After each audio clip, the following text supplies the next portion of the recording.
Bien, chicos, con todos ustedes, muy buenos días. Muy buenos días con todos, muchachos. ¿Ya? A ver, vamos a iniciar. Hoy ya nos toca ver los llamados órganos autónomos, ¿sí? Pero sabéis, pues, que siempre es importante recordar lo que se ha visto, ¿no? Recordar lo que nosotros ya hemos visto. Muy buen día, Milagros. A ver, vamos a recordar, la semana pasada nosotros llegamos a ver el poder ejecutivo junto con el poder judicial, ¿verdad? A ver, vamos a ver por acá el judicial. Recordemos el judicial. A ver, ahí está. El poder judicial es el tercer poder del Estado. Este tercer poder del Estado que se encarga de administrar justicia a nombre de la nación, ¿no? Y dentro de los principios que tiene el Poder Judicial en lo que es la administración de justicia, podemos encontrar un principio muy bonito llamado el principio de la publicidad del proceso, ¿no?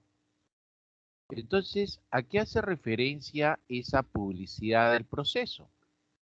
Hace referencia a que el proceso judicial es público, es decir, es abierto a que cualquier persona pueda entrar a sala a observar cómo se está llevando a cabo el proceso judicial. Esto se hace para evitar arbitrariedades e irregularidades cuando entran diferentes personas a observar cómo se está llevando a cabo un juicio. Las únicas salas que son a puerta cerrada, o los únicos casos, me corrijo, los únicos casos que son a puerta cerrada es cuando se trate sobre la honra de un menor de edad o temas de seguridad del Estado. Ahí esa puerta cerrada, no pueden entrar ninguna persona, ¿no? Ajena, obviamente, al juicio, ¿no? Ah, qué interesante, profesor, esto es de la publicidad del proceso. Profesor, pero tengo una duda, ¿no? Por ejemplo, a veces cuando uno va a observar un proceso judicial, observan pues que a veces se trata de materia civil o de materia penal, ¿no? O sea, ¿cuál es la diferencia, no? Cuando se trata de materia civil es porque se está dando un problema entre dos personas, ¿no? Entre dos personas. Vamos a poner dos varones, ¿ya? Donde una acusa a la otra y reclama pues una compensación económica, una indemnización, ¿no? O sea, es civil en la materia que solamente involucre a unas partes. ¿Te das cuenta? Entonces, una busca de la otra pues una reparación, ¿no? Pero se vuelve penal, se vuelve penal ya cuando es el Estado quien tiene que intervenir para poder sancionar a la otra persona, ¿no? Y esa sanción, pues, es con pena privativa de libertad, ¿no? Porque de repente esta persona ha cometido un asesinato hacia esta otra, ¿no? Entonces ya al ser un asesinato, ya no es un delito que competa solo a dos personas, o sea, ya no es solamente los dos involucrados, ya hay un asesinato, lo cual involucra atentar contra el derecho a la vida, ya involucró a otros, ¿no? Entonces el Estado es ahí donde tiene que intervenir y va a buscar el Estado sancionar a esta persona con pena privativa de libertad, ¿no? Entonces, ¿me dejo entender? O sea, civil es un campo donde los involucrados en el pleito son solo dos y solo entre ellos dos atañen, ¿no? Una deuda, ¿no? Una pensión de alimentos, por ejemplo, ¿no? Pero penal ya cuando es el propio Estado el que busca una sanción sobre el violador de un derecho de la persona. ¿Está bien? Muy buen día, cielo Darlín. Álvaro, muy buenos días. ¿Sí? Hoy día tenemos examen, pero más temprano, ¿no? ¿El examen a qué hora era? Me he olvidado. Antes dábamos el examen a las 11:05, ¿no? Y usted da su examen hasta las 11:15 y bueno, y la clase se terminaba, ¿no? Ahora no. Ahora el examen lo vamos a dar antes. ¿Ah? Entonces le digo, ya chicos, acá nos quedamos momentáneamente, damos el examen, ¿no? Y de ahí retomamos la clase. ¿Estamos bien? Así que cuando diga inicien su examen, le damos 10 minutos para que usted con toda tranquilidad pueda resolver el examen y luego retomamos la clase, así que no se vaya a ir. ¿Ah? Retomamos la clase. ¿Sí? Muy bien. Entonces ya tenemos un primer principio llamado la publicidad del proceso, ¿no?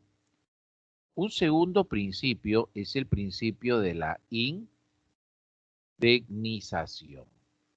La indemnización, ¿qué cosa viene a ser? La indemnización viene a ser la compensación económica que reciba la persona pues que ha sido víctima de un error judicial. A eso se llama la indemnización, la compensación económica que recibe una persona que ha sido víctima de un error judicial. Por ejemplo, en Estados Unidos, una señora fue abusada sexualmente por un afro-norteamericano. Entonces, la señora lo único que hizo fue, o lo único que pudo hacer, porque no pudo competir en fuerza, es enfocarse en el rostro de este sujeto, ¿no? Cuando terminó ese repudiable delito, la señora con mucho valor fue a denunciar. La policía automáticamente hizo una redada y chapó a un grupo de afro-norteamericanos que estaban en la zona. Y la señora dijo, él ha sido. Con tan solo esa denuncia, esa persona se fue 5 años preso. 5 años preso. Después de 5 años se demostró que esta persona no había sido otro. La señora se equivocó. Obviamente ahí el error no es tanto de la señora, sino el error es del Poder Judicial norteamericano, ¿no? Porque ahí se vio un claro gesto de discriminación. Claro gesto de discriminación. Porque todo el mundo es inocente hasta que judicialmente se demuestre su responsabilidad, ¿no? Profe, pero la señora lo denunció, sí, pero tenga en cuenta que la señora venía de un trauma, pues, o sea, imagínate, no es nada bonito esa situación, ¿no? Está confundida. Encima, si nos piden a nosotros diferenciar a una persona se hace difícil, ¿no? Especialmente cuando es de rasgos diferentes, ¿no? ¿Ya? No, no es fácil, ¿no? Entonces la señora ahí salió del problema, ¿no? Bueno, entre comillas, eso es, salió del problema, ¿no? Y esta persona que fue o estuvo presa injustamente fue indemnizada por el Estado norteamericano con una cifra cercana a los 100 millones de dólares. ¿Ya? Lo indemnizaron con una cifra cercana a los 100 millones de dólares, ¿no? Obviamente, pues privaron su libertad, ¿no? Luego, aparte de la publicidad del proceso y de la indemnización, hay un principio llamado la pluralidad de instancia. ¿Qué cosa viene a ser esta pluralidad de instancia? La pluralidad de instancia viene a ser el derecho que tenemos todos nosotros de solicitar que nuestro caso sea revisado en una instancia superior, ¿no? Es el derecho que tenemos todos nosotros de solicitar que nuestro caso sea revisado en una instancia superior. Entonces llegamos al Poder Judicial y presentamos nuestro caso, ¿no? Se revise en una primera instancia. Si nos dicen que no procede, entonces podemos solicitar que se revise en una segunda instancia, ¿no? Y si ahí nos dice que no procede, podemos apelar una vez más en una tercera instancia, ¿no? Este es cuando llega ya a la Corte Suprema, ¿no? Pero la Corte Suprema solo ve si ha habido vicios en el proceso de administración de justicia, nada más. en 3 instancias. Ya más ya no podemos apelar, ¿no? Ya más de ahí no podemos apelar. Ya dentro del Poder Judicial ya habremos hecho todo lo posible. Ah, ya. Ahora, bueno, hemos revisado indemnización, pluralidad de instancia, publicidad del proceso, ¿no? La publicidad del proceso, ¿cuál era? Era la parte 1, ¿no? Vamos a poner 1. La publicidad del proceso, ¿no? O sea, el proceso es público, ¿no? Abierto a cualquier persona que puede entrar a sala, ¿no? A ver cómo se administra justicia, ¿no? Hay otros principios, un cuarto principio que podríamos poner un cuarto principio. No ser condenada en ausencia, ¿no? No ser condenada en ausencia. O sea, eso implica pues que la persona tiene que estar presente, ¿no? Tiene que estar presente porque, bueno, uno tiene que defenderse, pues, ¿no? Dos, el juez tiene que evaluar las condiciones que hicieron que esta persona cometiera el delito, ¿no? Porque se puede descubrir que ha sido un delito culposo o un delito doloso, ¿no? Doloso se dice cuando hay intención. Culpa se dice cuando ha sido un accidente. O sea, él no ha tenido la intención de que eso pase, pero él es responsable de lo que ha pasado, ¿no? Por ejemplo, imagínate pues, y este es un caso real, ¿ah? Un albañil estaba subiendo fierro de construcción al cuarto piso de una casa, donde la escalera de la casa era para afuera, ¿no? Una escalera visible, ¿no? O sea, con reja nada más estaba. Y el señor estaba trabajando ahí solo, ¿no? Y comienza a subir, ¿no? Y uno de los fierros se le escapa. Y al escaparse le cae encima de una señora que estaba pasando de forma fortuita por ahí y la mata. Entonces, hay una persona que ha fallecido, ¿no? Hay un delito ahí. Pero eso se enmarca dentro del delito culposo. ¿Esa persona va a ir presa? Sí, claro que sí. ¿Por qué va a ir presa? Porque tiene la responsabilidad de lo que ha pasado. Tiene la responsabilidad de lo que ha pasado. Ahora, si se demostrara que hay dolo, la sanción pues es más drástica, ¿no? La sanción es más drástica. Ah, por ejemplo, un sicario, pues el sicariato no es culpa. En el sicariato ha habido intención y esa intención es dolo, pues entonces la condena es más grave. ¿Te das cuenta? Ah, ya. Profesor, pero si yo de repente estoy manejando por la vía expresa de noche y lamentablemente de noche a una persona se cruza por ahí, no la veo y simplemente cruza y por ahí se le atropella y muere, ahí, profe, yo no he tenido la intención de matarlo, claro, y tampoco has tenido la responsabilidad, porque obviamente por la vía expresa no pueden cruzar peatones. Entonces ahí la responsabilidad la tiene el peatón, ¿no? Obviamente va a pasar un mal día porque va a tener que detenerse, la policía tiene que venir, va a ir a la comisaría, va a dar una declaración, un caballero, o sea, tiene que hacer eso. Pero no va a ir preso, pues, porque usted ahí no tiene responsabilidad alguna. La responsabilidad en este caso la tiene el peatón.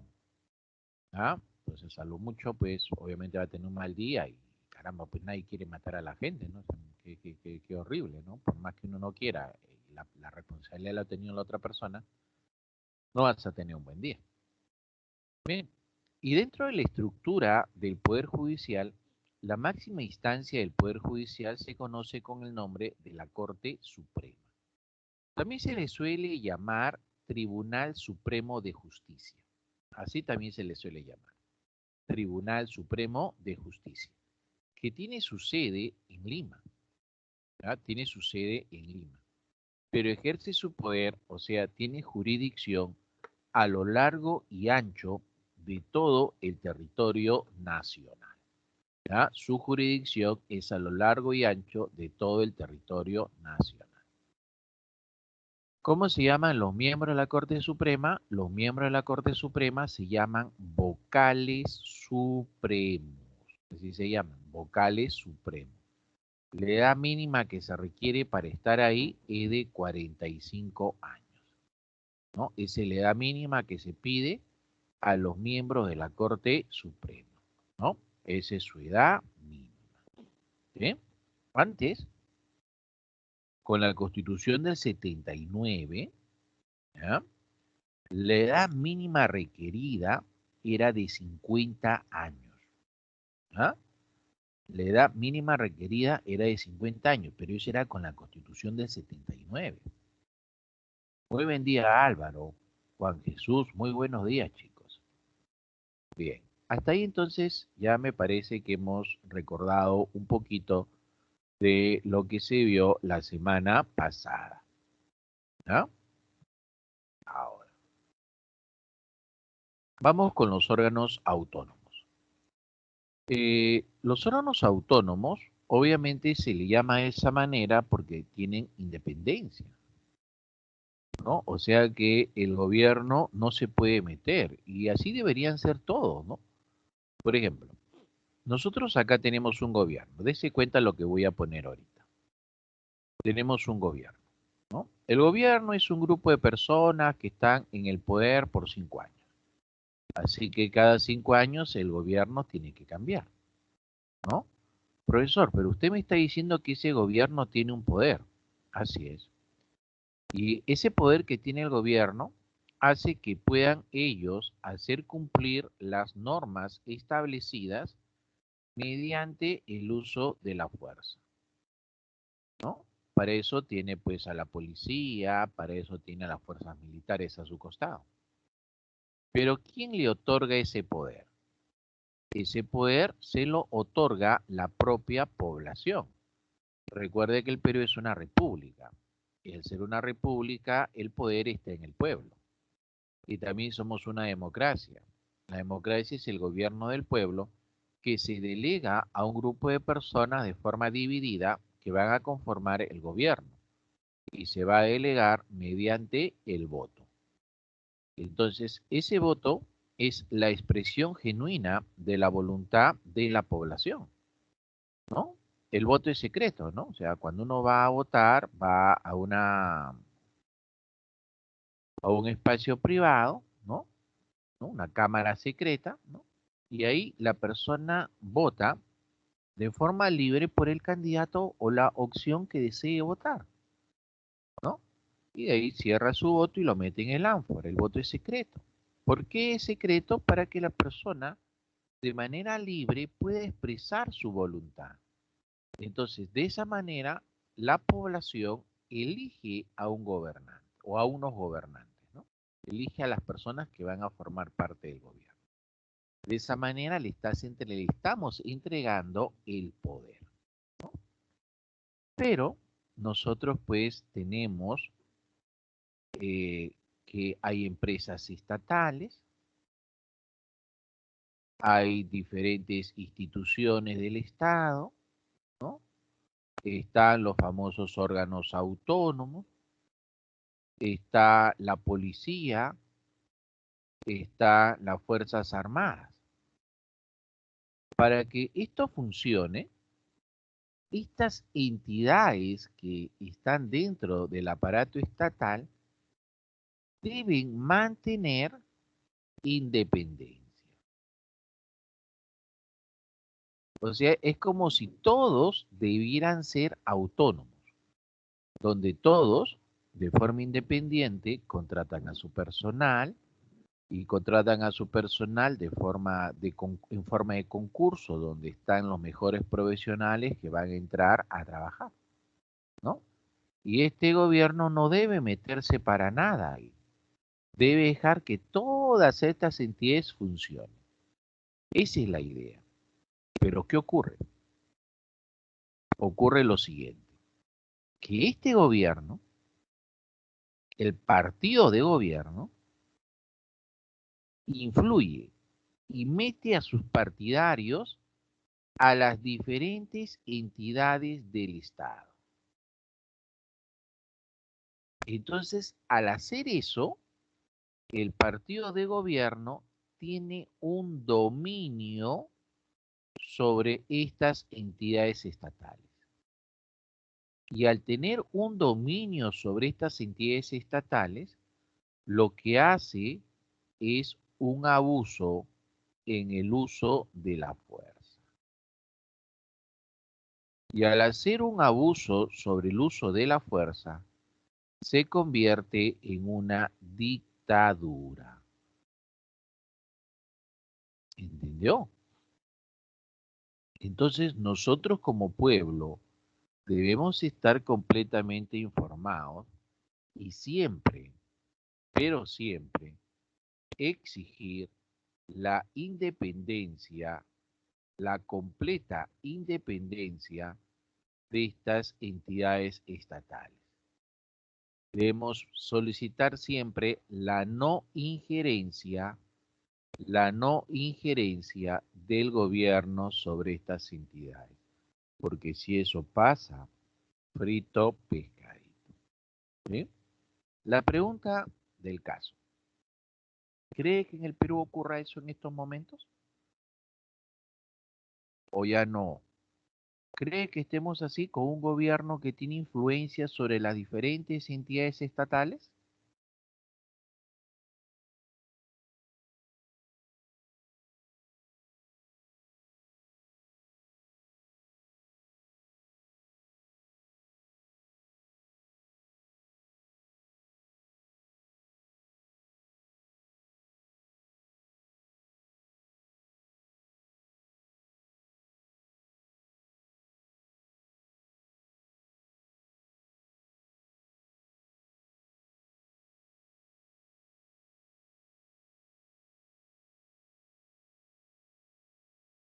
Ya, ahí veo la respuesta de ustedes. Bueno, es una tarea que van a tener que investigar. Pero la teoría de Estado sostiene que en todos los países el gobierno se mete. El gobierno se mete de alguna manera, infiltra gente en diferentes entidades para ver qué cosas están haciendo. ¿Ya? Eso dice la teoría del derecho. A ver.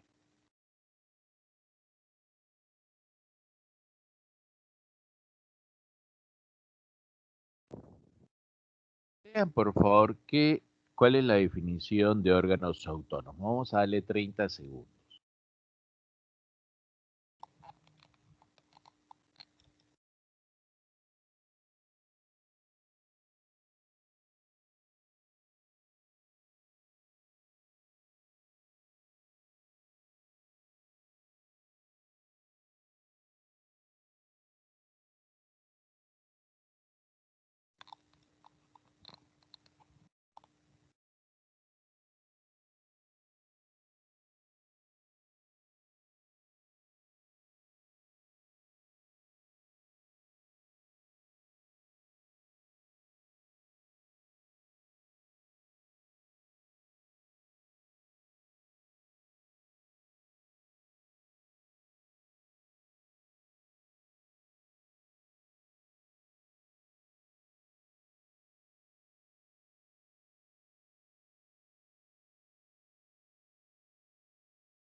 Bien, acá dice, ¿no? Se puede entender como órganos creados inmediata y fundamentalmente en la Constitución y que no se adscriben a los poderes tradicionales del Estado. Son órganos de equilibrio constitucional y político cuyo criterio de actuación son preservar la organización y funcionamiento constitucional. Acá dice una parte recontra clara cuando dice que no se adscriben a los poderes tradicionales del Estado, ¿no? O sea que mantienen una independencia, ¿no? Hay un órgano autónomo que es el ejemplo, ¿no? Es el Banco Central de Reserva del Perú. Es un órgano autónomo bastante eficiente, ¿no? Donde el gobierno no tiene injerencia sobre su forma de trabajo, ¿no? Ellos, pues, por ejemplo, se encargan de seleccionar a profesionales muy capaces mediante concursos bastante transparentes para que entren a trabajar al BCR, ¿no? Y funciona. Entonces, las demás entidades deberían tener como modelo a seguir a lo que hace el Banco Central de Reserva del Perú, ¿no? Pero no solamente el BCR es un órgano autónomo, que más adelante lo vamos a revisar, sino también tenemos, por ejemplo, órgano autónomo al Ministerio Público. Antes de entrar a ver este Ministerio Público, hacerle recordar pues que hay tres entidades que tienen que trabajar en conjunto, que es la Policía Nacional, el Ministerio Público. El Ministerio Público es un órgano autónomo, no vaya a pensar que está dentro del Poder Ejecutivo, ¿no? ¿Por qué le digo eso? Porque el Poder Ejecutivo está conformado por el presidente de la República más los ministros, ¿no? Y cada ministro tiene a su cargo un ministerio, ¿no? Cada ministro tiene a su cargo un ministerio. Entonces, no vaya a pensar por eso que el Ministerio Público está dentro del Poder Ejecutivo. Eso no es cierto. El Ministerio Público no está acá, ¿no? Es un órgano autónomo. No está adscrito a este Poder Ejecutivo. ¿Está bien? Entonces, policía, el Ministerio Público y el Poder Judicial deben trabajar de forma eh, integrada. Cada uno debe trabajar de forma eficiente, de manera independiente, pero también debe trabajar de forma eficiente, de manera coordinada. ¿Está bien? La policía, por ejemplo, detiene al supuesto delincuente. El Ministerio Público se encarga de investigar, de encontrar las pruebas que incriminen a la persona. Y el Poder Judicial se encarga de sancionar, de llevarlos presos. Ellos administran justicia. Te das cuenta que es fundamental que estas tres entidades trabajen de forma coordinada y muy eficiente. Es necesario, ¿no? Es necesario. Muy bien. Entonces, comencemos a detallar este Ministerio Público. Tenemos acá que uno ve pues la evolución en las sociedades primitivas, ¿no? La venganza en la violación de un derecho, ¿no? Estaba reservada solo para el agraviado, ¿no? O sea, para la víctima. La víctima era la encargada, pues, de ejecutar venganza, ¿no? ¿Ven?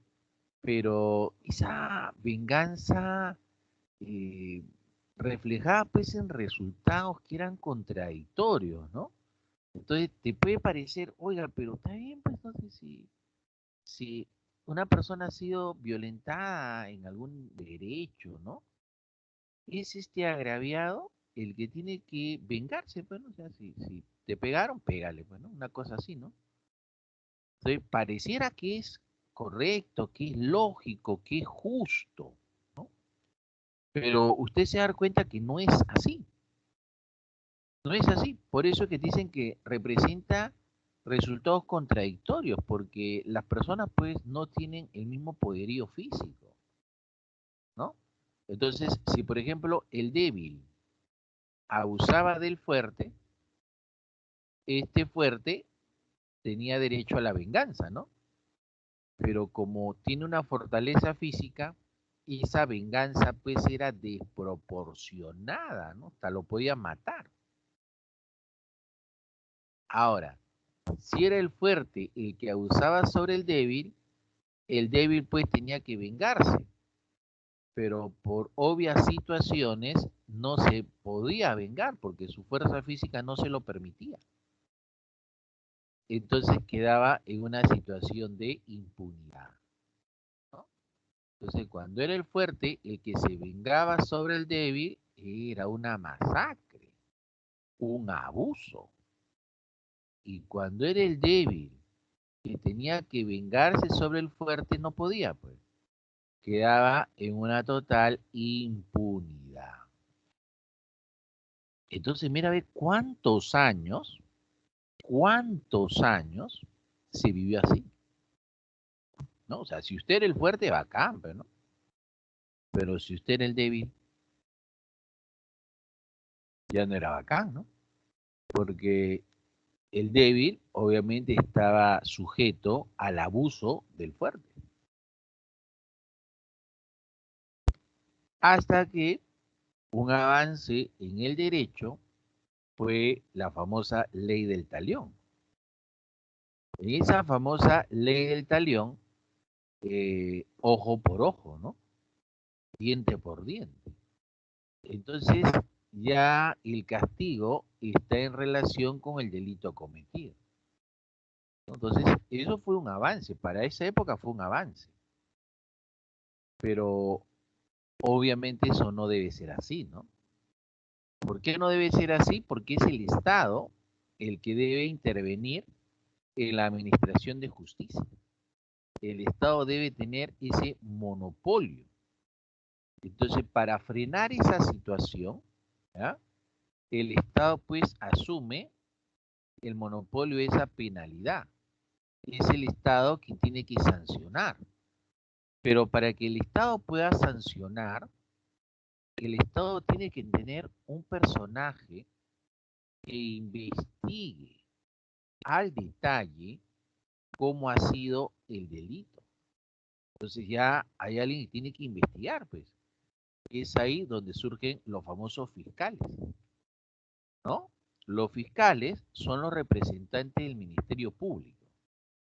Y es el Ministerio Público el encargado de investigar el delito, ¿no? De encontrar las pruebas, de formular la denuncia. Entonces, obviamente, esto ha sido un avance, pues, ¿no? Eso ha sido un avance, ¿no? Entonces, quiero que usted sea consciente y mire lo que he puesto acá, ¿no? O sea, esto no lo he inventado yo, ¿no? Esto así ha sucedido. Entonces, se imagina, pues, estar con unas personas que ellos, pues, vean que todo se soluciona producto del golpe. ¡Hala! Entonces, si hay personas que piensan que todo se soluciona al golpe, de verdad, con justa razón, podría decir que estos son muy primitivos, ¿no? Son muy primitivos, porque así se hacía antes, pues en la época primitiva, caramba, era la venganza, ¿no? Tú me haces algo, yo también te hago algo. Entonces, todo se solucionaba producto de la violencia, o sea, primitivo, pues no había evolución, ¿no? Entonces, el agraviado tenía derecho a vengarse, ¿no? Pero eso era muy injusto para el caso de los débiles, ¿no? ¿Está bien? Entonces, el hombre trata de civilizarse y sale pues el ojo por ojo, ¿no? Pero todavía sigue siendo muy violento, ¿no? Porque no hay un tercero que administre justicia, pues ese tercero que administra justicia es el Estado. Entonces, cuando nosotros entendemos que hay un tercero que tiene que administrar justicia, pues estamos bien, ¿no? Estamos bien. Profe, pero el que administra justicia es el Poder Judicial, no es el Ministerio Público. Exacto. El que administra justicia es el Poder Judicial, no el Ministerio Público. Pero el Ministerio Público, ¿cuál es su chamba? ¿Cuál es su chamba el Ministerio Público? Investigar, encontrar pruebas, ver verdaderamente quién es el culpable. Y una vez que encuentran las pruebas, tiene que denunciar, ¿no? Por ejemplo, Domingo Pérez investiga a Keiko, ¿no? Ah, profe, pero este señor no es Chávarri, exacto. Y Chávarri no tiene denuncias, exacto. Entonces, ¿se acuerdan de la primera parte que puse? ¿Se acuerdan de la primera parte cuando puse, no? El gobierno debe tener pues una independencia, ¿no? No se debe meter en las diferentes entidades del Estado. Por ejemplo, no se debe meter en el Poder Judicial. Porque cuando el gobierno se mete en las diferentes entidades del Estado, genera abuso de poder. ¿Se da cuenta? Y en base a lo que usted ha escuchado de los escándalos de corrupción, los cuellos blancos que han existido o existen en el Perú, ¿no le da a entender que el gobierno se ha metido?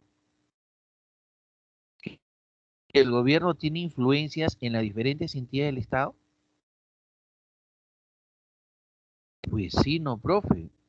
No lo podemos demostrar, pero por lo menos hay un indicio para pensar que es así, ¿no? Bien.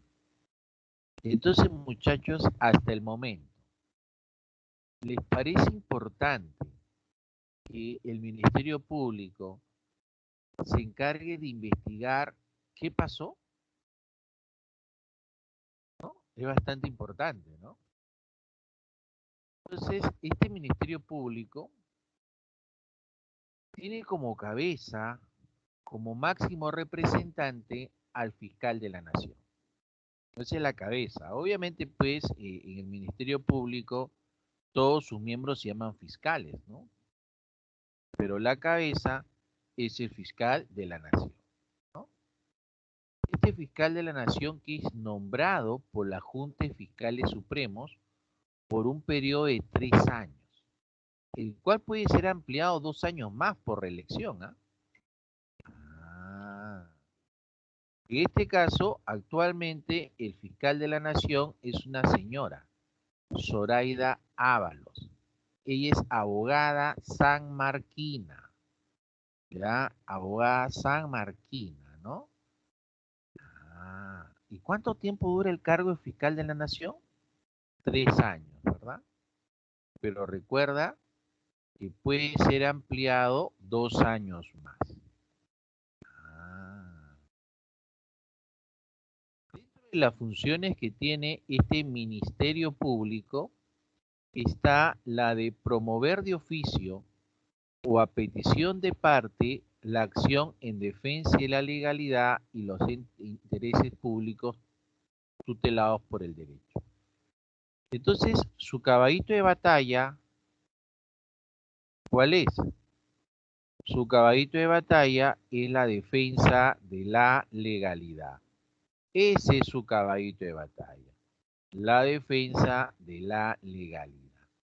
O sea que cuando algo sea ilegal, el Ministerio Público tiene que intervenir y denunciar, ¿no? Por ejemplo, la falsificación de ropa, la piratería de libros, de CD, el Ministerio Público tiene que estar ahí.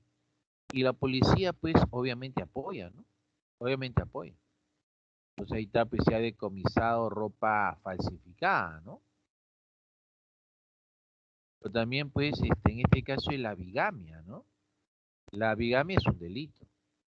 Entonces puede denunciar, ¿no? La esposa puede denunciar, oiga, mi esposo va a volver a casarse sin haberse divorciado. Y lo denuncia ante el Ministerio Público. Y el Ministerio Público interviene. Por eso dice que defiende la ilegalidad de oficio o parte. Cuando es de parte, significa pues que alguien ha denunciado ante el Ministerio Público y es el Ministerio Público quien está interviniendo. Y cuando es de parte, significa que el Ministerio Público pues se ha enterado, ha descubierto que hay una infracción contra la legalidad. Ah, pero profesor, en todo caso, eh, la violación de esos derechos o la violación de la legalidad es muy fuerte en el Perú, demasiado fuerte, o tenemos un ministerio público recontra ineficiente, ¿no? ¿No? O tiene pocos recursos y no se da abasto para poder cubrir todo lo que pasa en el país, ¿no? Entonces, hay pues, muchas posibles respuestas, ¿no? Entonces, lo que sí es concreto es que el Ministerio Público tiene que aumentar su productividad, tiene que aumentar su rendimiento, ¿ya? Porque la violación de derechos, pues, o la violación de la legalidad es bastante fuerte, ¿no?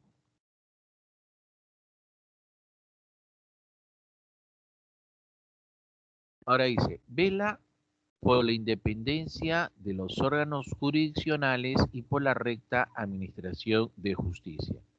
Esto que dice acá, que vela por la independencia de los órganos jurisdiccionales, tiene que ver pues con lo que te expliqué en la primera parte, ¿no? Te dije pues que hay un gobierno, ¿no?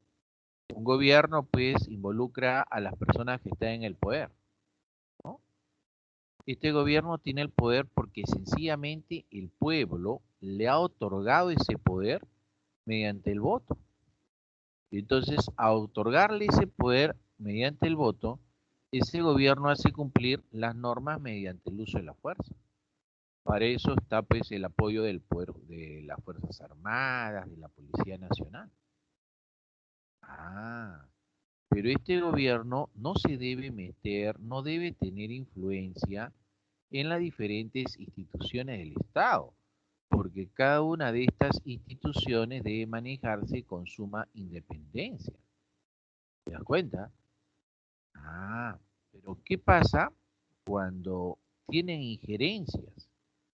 Entonces se vuelve pues una dictadura porque ya van a tener el abuso del poder. Por lo tanto, ese gobierno no debe meterse, ¿no?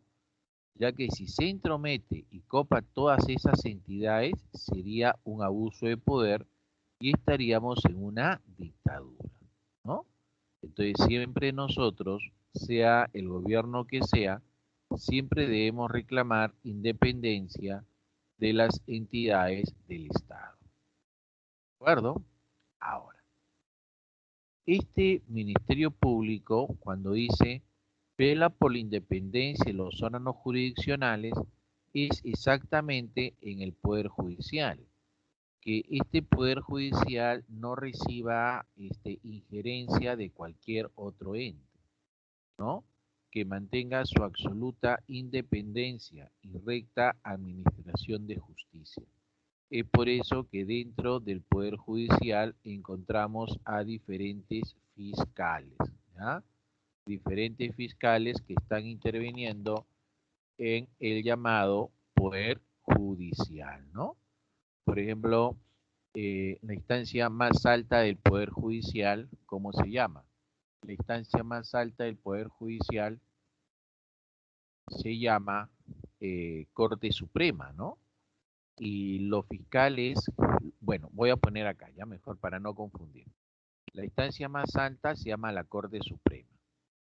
Los miembros de la Corte Suprema se llaman vocales supremos, así se llama. Ahora, el Ministerio Público también tiene representantes en la Corte Suprema, que se llaman los famosos fiscales supremos. ¿Ah? Dice, representar en los procesos judiciales a la sociedad. Porque el fiscal es el acusete, pues, ¿no? El acusete, o sea, está representando los intereses de la sociedad, ¿no? Pues su investigado y sus investigaciones va al Poder Judicial y denuncia, ¿no? Eso es lo que está pasando entre Domingo Pérez, que es el fiscal, ¿no? Y la señora Keiko, ¿no? Que se le acusa de una red de corrupción, pero terrible, ¿no? Terrible. Entonces, eso ya tendrá que demostrarse en el Poder Judicial, ¿no? Ahora, si esto de acá es cierto, yo desconozco eso, no sé, eso lo tiene que demostrar el Poder Judicial, ¿no? Pero si hay una red de corrupción terrible, ya y llega al gobierno, pues va a estar en todos lados, ¿no? Entonces va a salir libre, ¿no? Muy delicada esa situación, ¿no? Muy delicado. Yo no sé, yo desconozco, ya el Poder Judicial será el encargado de determinarlo, ¿no? También dice que conduce desde un inicio la investigación de un delito, ¿ya? Conduce, o sea, toma las riendas de la investigación desde un inicio, ¿no? Con ese propósito, la Policía Nacional está obligada a cumplir los mandatos del Ministerio Público en el ámbito de su función. Ah, por eso acá hay un gran problemón, ¿no? Por ejemplo, la policía, los altos mandos de la policía reclaman que se les devuelva la capacidad investigatoria a la policía, ¿no? Ellos dicen, la policía debe ser la entidad encargada de investigar, ¿no? Pero vemos que el que investiga quién es el ministerio, y la policía está a su cargo, ¿no? ¿Ustedes se acuerdan el caso de Ciro Castillo? ¿No? Entonces es el Ministerio Público que desde un inicio investigó qué pasó, ¿no? Y después de la investigación nunca se encontró responsabilidad que incriminara a Rosario Ponce. Así que el Ministerio Público dijo, bueno, hemos investigado ya más de un año, 2 años me parece que estuvieron investigando, y nunca encontraron algo que responsabilice a Rosario Ponce. Así que obviamente, pues si no encontraron nada que incriminara a Rosario Ponce, pues obviamente no podían establecer denuncia y al final el caso se archivó. También otro caso muy conocido fue el caso de este hincha aliancista Walter Oyarzi, ¿no? Que tuvo una trágica muerte, ¿no? De palco suite del Estadio Monumental de la U, cayó, ¿no? O sea, fue bastante trágico, ¿no?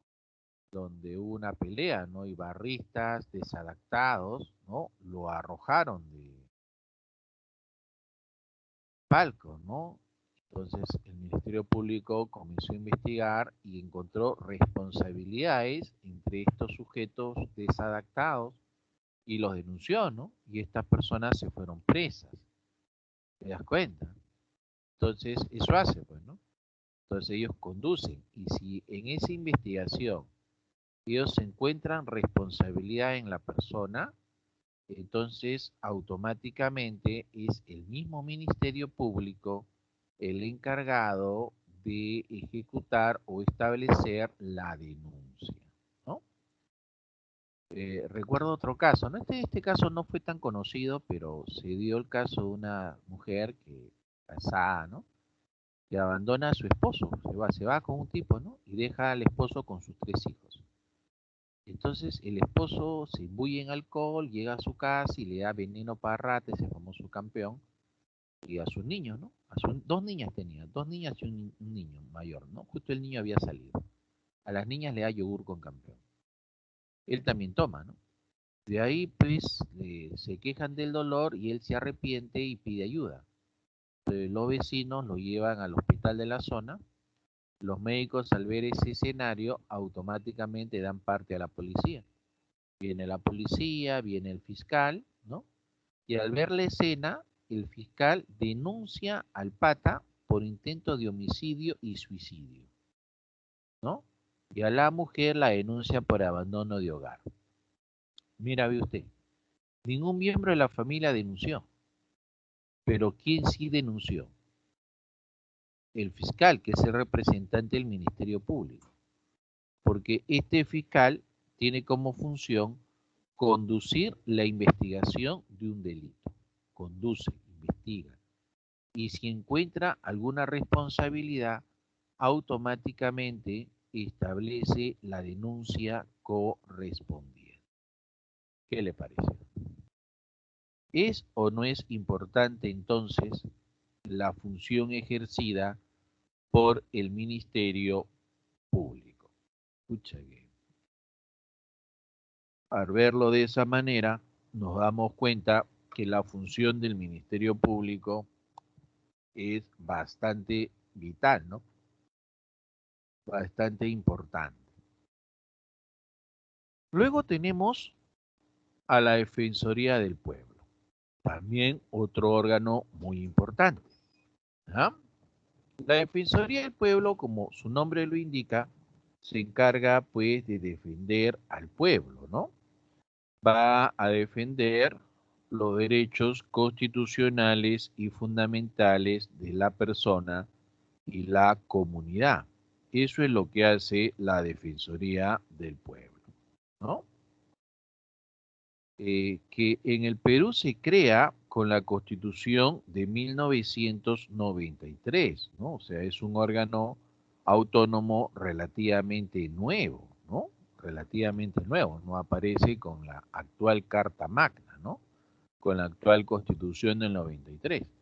Ahora, usted se dará cuenta, pues, que es una Constitución un poquito voluminosa, ¿no? Poquito voluminosa. ¿Sabe por qué es voluminosa esta Constitución? Porque es una Constitución comentada. ¿Qué significa una Constitución comentada? Significa que cada artículo de la Constitución es analizada por un jurista especialista, ¿no? Y te indica, no te explica de qué trata cada artículo, ¿no? Porque lo que usted se compra generalmente es una constitución, lo que se compró en el colegio, que parece un folleto, no una constitución delgadita, donde ahí solamente están inscritos los 206 artículos de la constitución política, nada más. Pero ahí no hay interpretación. Por eso que esa constitución que se compra 2, 3, 5 soles es delgadita. En cambio esta no, esta es gruesa, está comentada, cada artículo está comentado, cada artículo está analizado, ¿no?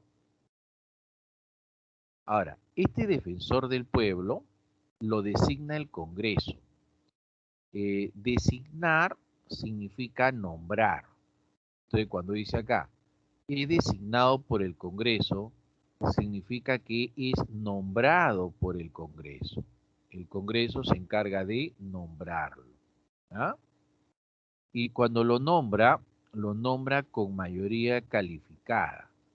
Mayoría calificada es 2/3 del total de miembros, ¿ya? 2/3 del total de miembros.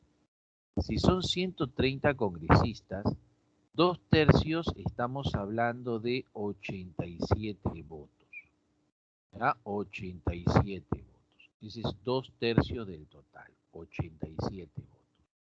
¿De acuerdo, muchachos? Ah, profe.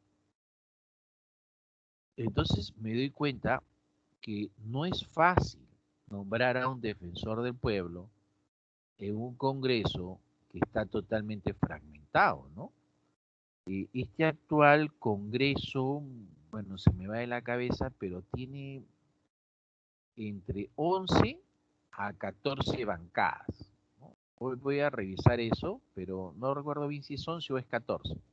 Pero así sea 11, es mucha fragmentación. Entonces, cuando ellos tengan que nombrar a un defensor del pueblo, va a estar bien difícil, porque va a ser complicado que se pongan de acuerdo, ¿no? Va a ser complicado que se pongan de acuerdo para poder obtener los 87 votos que se pide en mayoría calificada, ¿no? Ahora, ¿por cuánto tiempo va a estar en el cargo? Va a estar en el cargo por 5 años. Se exige como requisito para ser defensor del pueblo, uno es la edad, haber cumplido 35 años de edad. ¿Ah? Dos, ser abogado, ¿no? Ser abogado. Y debe tener independencia, o sea, debe ser una persona íntegra y con independencia, ¿no? Entonces, hay personas que dicen, no, pero si es abogado, acá hay mucha restricción, ¿no? ¿Por qué razón un economista, un médico, un ingeniero no pueden ser defensores del pueblo, ¿no? Y la respuesta pues salta a la luz, pues obviamente pues tiene que ser un abogado por su propia formación, pues, ¿no? Pero un economista que sea abogado, no, pues su formación no es de conocimiento del derecho, ¿no? O sea, cada uno en su campo. Ajá. Profe, pero un profesional puede estudiar 2 años, pues, ¿no? Por ejemplo, profe, un economista puede estudiar una maestría en derecho. Bueno, eso no es en todas las universidades, ¿ah? Por ejemplo, la católica Si usted quiere estudiar una maestría en economía, tiene que ser economista, porque la maestría va a ser dura, pues, y necesitas tener una formación previa. ¿Te das cuenta? Si, por ejemplo, entra ahí una persona de una carrera diferente, pucha, que va a volar acá porque no tiene esa formación previa, ¿no? Ah, entonces, es importante eso, ¿no? Hasta ahí estamos bien, ¿verdad? Hasta ahí estamos claros, ¿no?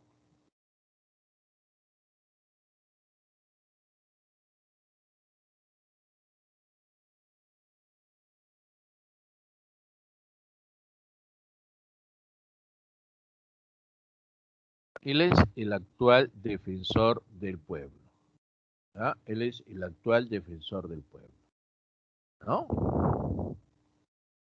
¿Y qué hace la Defensoría del Pueblo, no? Acá tenemos que esta Defensoría del Pueblo va a defender los llamados derechos fundamentales. Eso es lo que hace.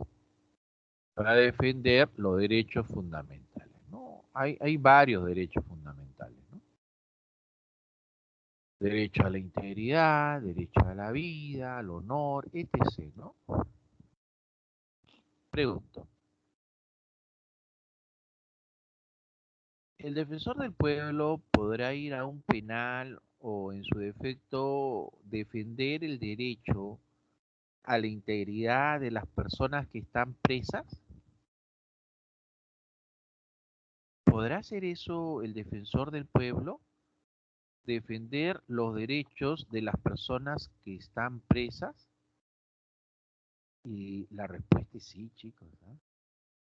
La respuesta es sí, porque mira, cuando una persona está presa, se le suspende el derecho a la libertad de tránsito. Por eso están recluidas en un penal. Pero no se le va a suspender otros derechos, ¿ah? No se le suspende otros derechos. Por lo tanto, su derecho a la integridad, tanto física, psicológica o espiritual, se mantiene.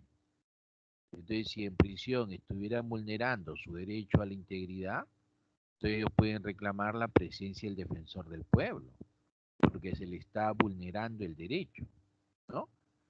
Y es algo bastante que podría ser catalogado como curioso, ¿no? O sea, cómo personas que han violentado el derecho de otras personas exijan que se le respete sus propios derechos, ¿no? Suena hasta curioso, pero es real. O sea, la persona tiene derechos y por más que ha cometido delitos, se tiene que respetar esos derechos de la persona. Entiendo, entiendo. Si una persona es discriminada, también la Defensoría del Pueblo tiene que intervenir. O sea, la Defensoría del Pueblo te ayuda a defender todos los derechos fundamentales que uno tenga, claro, pero también la Defensoría del Pueblo tiene que supervisar el cumplimiento de los deberes de la administración estatal, así como la eficiencia y prestación de servicios públicos en todo el territorio nacional. Por ejemplo, la prestación de salud, ¿no? La prestación de salud tiene que darse de forma adecuada, ¿no? Por ejemplo, años atrás se ha escuchado pues que en el salud de Sabogal le amputaron la pierna a un señor, la pierna sana, ¿no? El señor va a que ya resignado a que le amputen una pierna que la tenía mal, ¿no? Y al final pues le amputan la pierna sana. Imagínate esa inadecuada prestación de un servicio público, ¿no? O mujeres pues que estando embarazadas han dado a luz en el baño. Entonces la Defensoría del Pueblo tiene que intervenir ahí, ¿no? Porque tiene que buscar que se cumpla de forma adecuada los servicios públicos que se prestan en la zona. Ah, y ahí pues todo, ¿no? Servicio público de salud, servicio público de educación, ¿no? El servicio público de seguridad también, ¿no? Por ejemplo, si la policía cumple mal desempeño, la Defensoría del Pueblo también tiene que intervenir. Por ejemplo, una niña de 10 años era una niña muy conflictiva, ¿no? Que ya pues tenía los profesores al límite, ¿no? Y un día los profesores la descubren que en el parque cerca al colegio se estaban peleando dos chicas y había bastantes escolares y los profes llegan y todo el mundo escapa, pero esta niña se queda ahí. Entonces los profesores pensaron que la niña era y la expulsan del colegio. Los padres la matriculan en otro colegio, pero la chica ya no se hallaba. Ya la habían cambiado de espacio. Entonces los padres descubrieron pues que ahí hay una inadecuada prestación de un servicio público, ¿no? Entonces recibieron ayuda de la Defensoría del Pueblo y lograron que esa chica regrese nuevamente al colegio, ¿no? ¿Por qué razón? Porque ellos son maestros, son pedagogos, ¿no? Y tienen que saber tratar esa situación, ¿no? Salvo pues que la persona, el estudiante, sea una verdadera amenaza, ¿no? Obviamente estoy hablando que tenga problemas mentales y quiera hacerle daño al resto de estudiantes, entonces se le invita al padre a sacarlo del colegio, porque va a generar un daño, ¿no? Y lo van a tener que sacar, ¿no? Pero por otro tipo de problemas, como es el caso de la niña, los maestros tienen que trabajar ahí más duro, ¿no? O sea, más duro en el sentido de trabajo arduo, no de castigar a la niña, ¿no? Pero no lo hicieron, pues. Entonces ahí hay una mala prestación de un servicio público. Es por eso que ahí la Defensoría del Pueblo tuvo que intervenir. ¿De acuerdo, chicos? Tenemos al sistema electoral. El sistema electoral es un triunvirato conformado por el Jurado Nacional de Elecciones, la Oficina Nacional de Procesos Electorales y el Registro Nacional de Identificación y Estado Civil.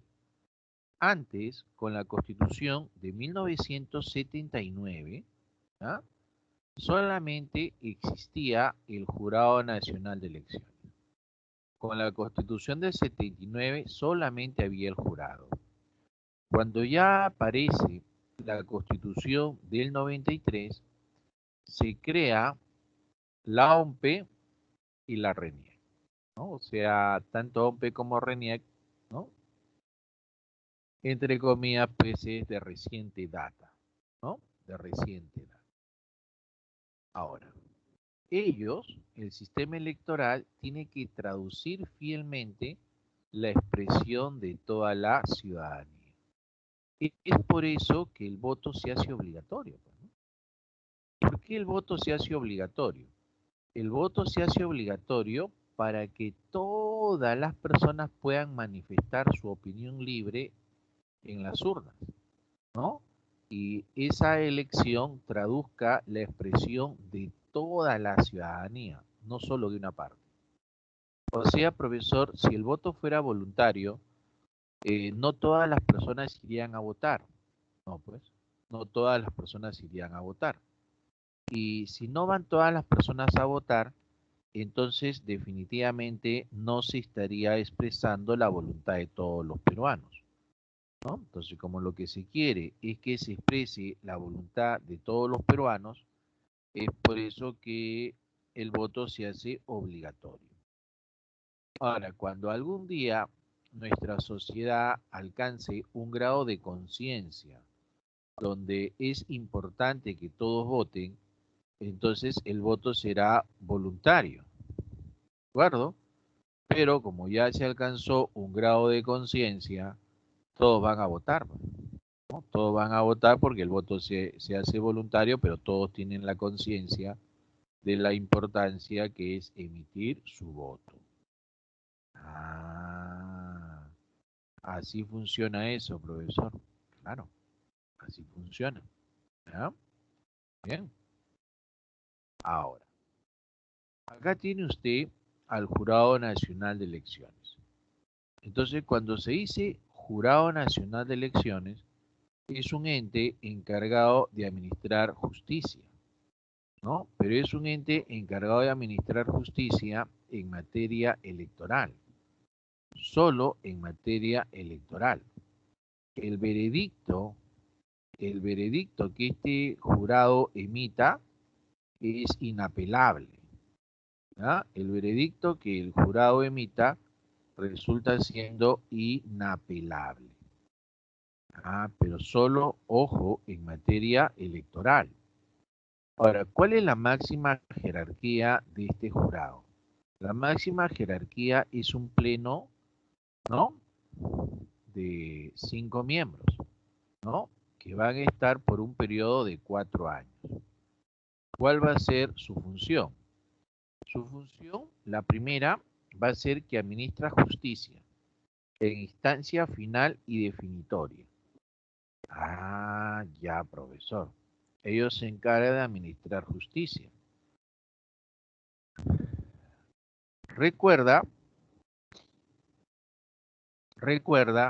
que en campañas anteriores, ¿no? Estamos hablando del 2016, el famoso PPK, ¿no? Cuando salió presidente PPK, el jurado pues eliminó de competición al moradito, ¿no? A Julio Guzmán. Y también sancionó al señor, el dueño de la Universidad Vallejo. Bueno, lo sancionó, ¿no? Y no pudo postular Acuña, ¿no? El señor Acuña no pudo postular a la presidencia, ¿no? Porque recibió una sanción del llamado Jurado Nacional de Elecciones. ¿De acuerdo, muchachos? Muy bien. Ahora,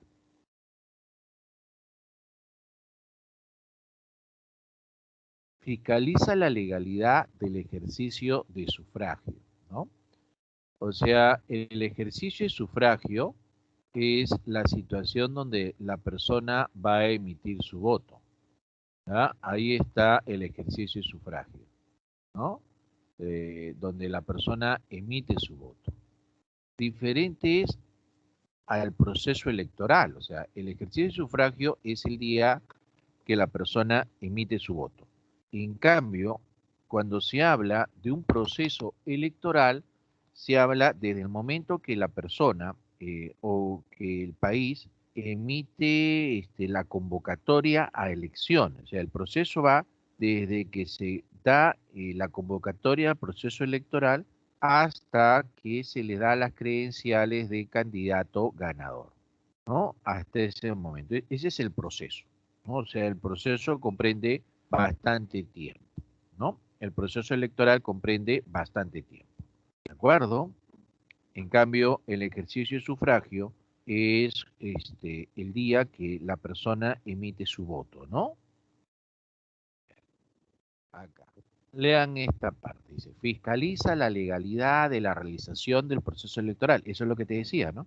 O sea que el proceso electoral, desde el momento que es convocado hasta el día que le dan las credenciales de candidato ganador, ya todo se dé conforme a ley, ya todo se dé conforme a ley, ¿no? También dice, resuelve en instancia última y definitiva sobre la inscripción de organizaciones políticas, ¿no? Eso es, por ejemplo, la eliminación de Acuña. Dice, proclama al candidato ganador u otras elecciones respectivas en el proceso electoral. Es ahí donde se le da las credenciales al candidato que ha ganado, ¿no? Se declara nulo el proceso. ¿Cuándo se declara nulo el proceso? Se declara nulo el proceso cuando los votos en blanco y los votos viciados superan a las 2/3 partes de la votación total, ¿ya? Si supera a las 2/3 partes de la votación total, entonces el Jurado Nacional de Elecciones va a declarar nulo el proceso. Por ejemplo, ahora dicen, voten en blanco, voten viciado. Bueno, es una posibilidad, obviamente, ¿no? El votar en blanco significa, pues, rechazar las opciones que se nos están presentando, ¿no? O sea, el votar en blanco significa es igual que votar viciado, porque el ir a votar el ir a votar implica pues que uno acepta el sistema democrático que se está dando, por eso va a votar, ¿no? Diferente sería no voto. Si la persona dice que no vota, significa que la persona está rechazando el sistema, patea el tablero, ¿ya? Eso significa el no ir a votar, ¿no? El patear el tablero. Pero si la persona va a votar, entonces está aceptando el sistema, ¿de acuerdo? Está aceptando el sistema. Pero el votar en blanco involucra pues rechazar las opciones que se le están presentando. Eso significa votar en blanco. Pero en estas circunstancias vamos a asumir que la población decida votar en blanco y viciado y se logra el tan ansiado 2/3 partes de la votación total. Entonces el Jurado Nacional de Elecciones declararía nulo el proceso. ¿Está bien? Pero como solamente son dos candidatos los que se están presentando, se convocaría a una nueva elección donde estarían participando los dos mismos candidatos. Así que si queremos anular las elecciones a esta altura, pues no tendría sentido, ¿no? Porque se presentarían los mismos candidatos, ¿no? Así que, caballero, tenemos que elegir entre cualquiera de estos dos personajes que están llegando a la segunda vuelta. ¿Ya? Bien. A ver. Acá tenemos ahora a la OMPE, ¿no? A la Oficina Nacional de Procesos Electorales. Esta OMPE, esta Oficina Nacional de Procesos Electorales, ¿no? Es la máxima autoridad en el caso, pues, de organización de un proceso electoral, ¿no? O sea, la OMPE es la encargada de hacer eso, ¿no? De organizar todo tipo de procesos electorales, ¿no? Incluso ellos también dictan las medidas para que se lleve en orden el proceso electoral. Eso hace, ¿no? Ah, a ver, mira la función. Dice, organiza todo proceso electoral, ¿no? Ay, ay, ay. O sea, que son 10:58, no me había percatado de eso. ¿Ya? Diseña la cédula de sufragio. La cédula de sufragio, pues, es la hoja donde uno va a emitir su voto, ¿no? Brinda información del proceso desde el inicio hasta el final, ¿no? Donde ellos arrojan el resultado oficial del proceso, ¿no? En el caso de RENIEC lo que hace es registrar la inscripción de nacimientos, matrimonios, divorcios, defunciones. O sea, RENIEC lo que hace es registra toda modificación del estado civil de la persona. ¿Ya? Prepara y mantiene actualizado el padrón electoral. El padrón electoral es la lista donde están todas las personas que están hábiles de poder emitir su voto, ¿no? Y emite el DNI. El DNI, por si acaso, es obligatorio desde el momento que uno nace. Desde el momento que uno nace, el DNI es obligatorio. Bien, muchachos. A ver, son las 11 de la mañana. A ver, rapidito, vamos a entrar al examen. ¿Ya? Vamos a entrar al examen, porque el tiempo ha volado. ¿Ya? Entrar al examen y de ahí retomamos para unos 5 minutos más de clase. ¿Ya?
Bien, chicos. A ver, veo que ya han terminado su examen de forma satisfactoria, me parece, ¿no? Muy bien.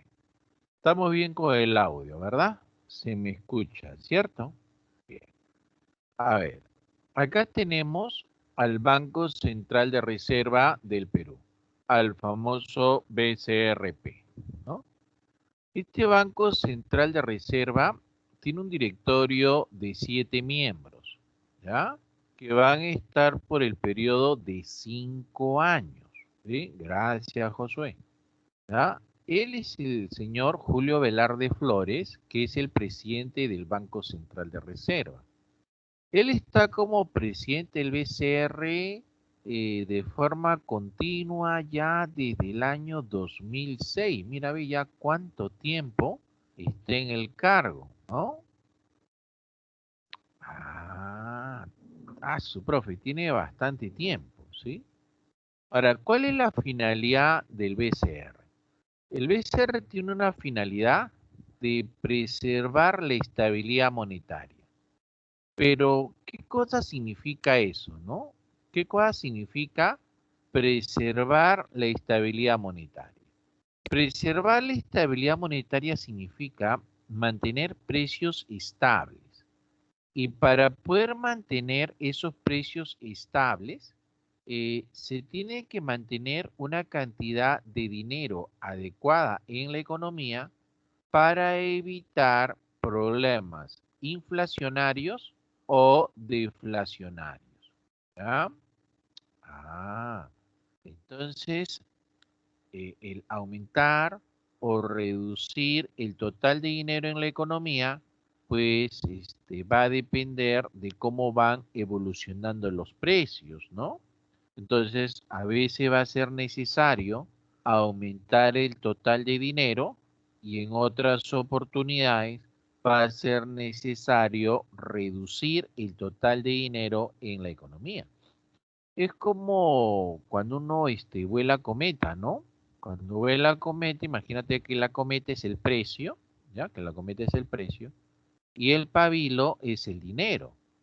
Entonces, de acuerdo pues a la necesidad, a veces hay que soltar más pabilo, o sea, hay que soltar más dinero, y otras veces habrá que recoger el pabilo, ¿no? Para hacer que la cometa esté lo más estable posible en el aire. Entonces, eso es lo que tiene que hacer el BCR, ¿no? Entonces, pero aparte de buscar eso, también el BCR, por ejemplo, administra las reservas internacionales netas, ¿no? El famoso RIN, ¿no? Una reserva que está conformada por lingotes de oro, por moneda extranjera, por certificados de depósito, ¿no? Eso lo administra el BCR. También informa al país sobre nuestras finanzas, cómo estamos yendo, ¿no? Hace la emisión primaria de dinero. ¿Qué cosa es esa emisión primaria de dinero? La emisión primaria de dinero consiste en la fabricación de los llamados billetes y monedas, ¿no? Esa es la emisión primaria. En el caso de las monedas, pues esas monedas sí se hacen dentro del Perú, ¿no? Pero los billetes se hacen en el exterior, se somete a un proceso de licitación a ver pues quién hace nuestros billetes. ¿Por qué se manda al exterior a fabricar los billetes? Eso es para reducir la probabilidad de falsificación. ¿Ah? También realiza la operación de mercado abierto. Esta operación de mercado abierto es cuando el Banco Central de Reserva compra y vende certificados de depósito para de esa manera poder regular el total de dinero que en la economía existe, ¿no? Tenemos también al famoso TC como órgano autónomo, el Tribunal Constitucional, ¿no? Un tribunal constitucional que tiene como función eh, básica conocer en única instancia la acción de inconstitucionalidad, ¿no? La acción de inconstitucionalidad se presenta cuando una norma de nivel 2 o sea, una norma legal, contradice en fondo o forma a la llamada Constitución Política del Perú. ¿Ya? Cuando lo contradice en fondo y forma, entonces pues ahí se tiene que presentar dicha acción. ¿Dónde? Al Tribunal Constitucional. ¿Y dónde encontramos la sede del Tribunal Constitucional? La sede del Tribunal Constitucional está en Arequipa, ¿no? Específicamente en el distrito de Yanaguara. Pero el Tribunal Constitucional puede sesionar en cualquier parte del Perú. Cuando lo hace acá en Lima, ¿no? Lo hace pues por la avenida Bancay, cerca al Congreso. Específicamente lo hace al costado de la iglesia San Francisco, donde están las famosas catacumbas, ¿no? No sé si conoce usted. Las catacumbas, la iglesia que está ahí es la iglesia San Francisco. Al costadito está pues el Tribunal Constitucional en Lima, ¿no? Ahora, pero el Tribunal Constitucional no solamente conoce en única instancia la acción de inconstitucionalidad, sino que también el Tribunal Constitucional conoce en última instancia las resoluciones denegatorias de habeas corpus, habeas data, amparo y cumplimiento. ¿Ya? Conoce en última instancia las resoluciones denegatorias de habeas corpus, data, amparo y cumplimiento, ¿no? Así que la función del Tribunal Constitucional es poderosa, ¿no? Acá ponen pues ciertos requisitos para ser miembro del Tribunal Constitucional. Y uno que te llama la atención es la edad, ¿no? Debe ser mayor de 45 años al momento de su postulación. Pero ¿quién elige a los miembros del Tribunal Constitucional? Lo elige el Congreso, con una votación favorable de 2/3 del número total de congresistas, o sea, pues mayoría calificada, ¿no? 87 votos a favor, lo cual pues hace un poco complicado la elección de los miembros del Tribunal Constitucional, ¿no? Aparte obviamente de la edad, ¿no? Tiene que ser obviamente pues peruano de nacimiento, ¿no? Ya sea por derecho de suelo o por derecho de sangre, ¿no? Aparte pues hay requisitos, ¿no? Como definitivamente pues el ser abogado de profesión. Bien, muchachos. Ahora sí, hemos llegado al final. Ya nos estaremos viendo, chicos, la próxima semana. ¿Ya? Cuídense bastante.